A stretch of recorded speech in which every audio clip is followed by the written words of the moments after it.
స్థానిక ఇల్లందులో గవర్నమెంట్ హాస్పిటల్లో సెక్యూరిటీ డ్యూటీలను చేయనివ్వకుండా స్వీపర్లు చేయవలసిన డ్యూటీలను సెక్యూరిటీ కార్డులతో చెత్త డబ్బాలు, వాటర్ క్యాన్లు, మెడికల్ టాబ్లెట్స్, ట్యూబ్స్ ఇలాంటివి పనిచేస్తున్నారు.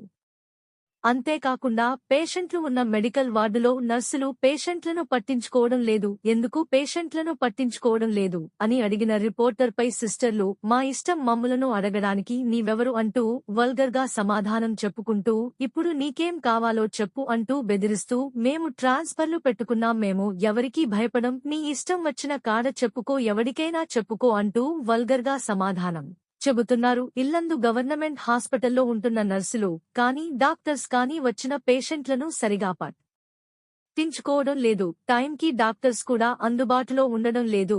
జిల్లా వైద్య అధికారి అండ చూసుకుని ప్రజలపై తిరగబడుతున్నారు అని ప్రజలు చెబుతున్నారు. జిల్లా కలెక్టర్ గారు ఈ వీడియోని స్పందించి ప్రజలకు న్యాయం చేయాలని ప్రజలు కోరుకుంటున్నారు.